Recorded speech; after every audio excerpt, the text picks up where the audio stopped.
বাংলাদেশ সময় সকাল ৮টা ৪০ মিনিটে এমিরেটসের একটি ফ্লাইটে করে ঢাকায় পৌঁছবে হুমায়ুন আহমেদের মরদেহ।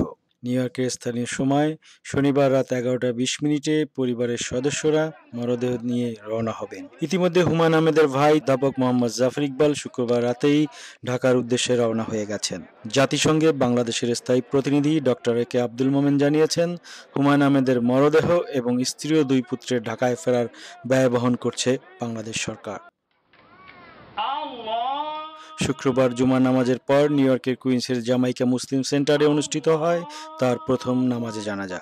হুমায়ুন আহমেদকে বিদায় জানাতে এবং তার মরদেহ এক নজর দেখতে সর্বস্তরের প্রবাসী বাংলাদেশিদের ঢল নেমেছিল মুসলিম সেন্টারে। হুমায়ুন ভক্তরা এদিন অশ্রুসিক্ত বিদায় জানান তাদের প্রিয় লেখককে। জামাইকা মুসলিম সেন্টারে মরদেহ আনা হয়েছিল বেলা 12:30টার দিকে। এর আগে থেকে প্রবাসী বাংলাদেশিরা সেখানে ভিড় করতে থাকেন। মুসলিম সেন্টারের চৌহদ্দি ছাড়িয়ে সামনের সড়কেও মানুষ জানাজায় দাঁড়িয়ে যান।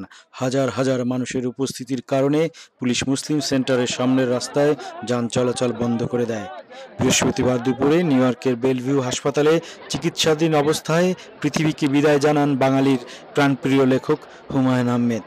ক্যান্সারের চিকিৎসার জন্য গত বছরের সেপ্টেম্বরে তিনি নিউ ইয়র্কে এসেছিলেন, কিন্তু ফিরছেন তিনি লাশ হয়ে।